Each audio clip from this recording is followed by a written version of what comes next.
আজ পবিত্র বুধবার দিনে অথবা রাতে একটি দোয়া পাঠ করুন। জীবনের সকল অভাব দূর হবে, গুনাহগুলা আল্লাহ তাআলা মোচন করে দিবে। আল্লাহ পাক রব্বুল আলামিন আপনার জীবন যৌবনের সকল গুনাহ ক্ষমা করে দিবে, পাপগুলা আল্লাহ তাআলা মোচন করে দিবে, সকল অভাব থেকে আল্লাহ তাআলা আপনাকে হেফাজত করবে। অনেকে আছেন ঘরের মধ্যে ২-৩ জন ব্যক্তি থাকা সত্ত্বেও, কাজকর্ম করার সত্ত্বেও আপনার ঘরের মধ্যে অভাব লেগে থাকে, অভাব দূর হচ্ছে না, কোনো অবস্থাতেই আপনি অভাব দূর করতে পারতেছেন না। আজকের আমলটি যদি আপনি করতে পারেন, ইনশাআল্লাহ আপনার ঘর থেকে অভাব দূর হয়ে যাবে, হাজতগুলা পূর্ণ হয়ে যাবে ইনশাআল্লাহ। তাহলে চলুন এই বুধবার দিনে কিভাবে আপনি আমলটি করবেন। এই আমলটি করার জন্য চেষ্টা করবেন নিজে ওযু করে নিতে, ভালোভাবে ওযু করে নিতে। যদি ওযু করা সম্ভব না হয় তারপরও আপনি আমলটি করবেন।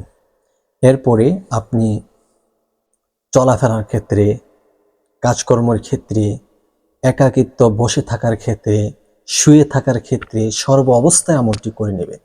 সেটি হচ্ছে ৩ বার আপনি ইস্তেগফার পড়ে নেবেন সর্বপ্রথম আমলটি শুরু করার পূর্বে। আস্তাগফিরুল্লাহ রাব্বি মিন কুল্লি যামবি ওয়া আতুবু ইলাইহি, আস্তাগফিরুল্লাহ রাব্বি মিন কুল্লি যামবি ওয়া আতুবু ইলাইহি, আস্তাগফিরুল্লাহ রাব্বি মিন কুল্লি যামবি ওয়া আতুবু ইলাইহি।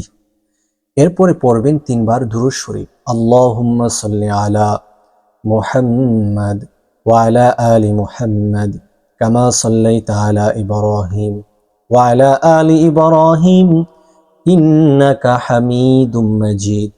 আল্লাহুম্মা বারিক আলা মুহাম্মাদ ওয়া আলা আলি মুহাম্মাদ কামা বারাকতা আলা ইব্রাহিম ওয়া আলা আলি ইব্রাহিম ইন্নাকা হামিদুম মাজিদ।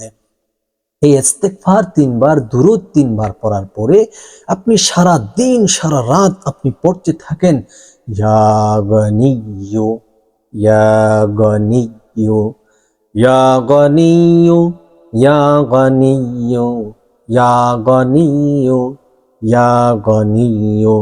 আল্লাহ পাক রব্বুল আলামিন এই নামের বরকতে আপনাকে এত ধনভাণ্ডারের মালিক বানাবেন, এত টাকা পয়সা অর্থ করি দান করবেন, আপনি অবাক হয়ে যাবেন। আল্লাহু আকবার। বিশ্বাসের যোগ্য ফলাফল আপনি পেতে পারেন এই আমলের মাধ্যমে। তাই আজকের ভিডিওটি শেয়ার করুন এবং চ্যানেলটিকে সাবস্ক্রাইব করে পাশে থাকুন। আসসালামু আলাইকুম।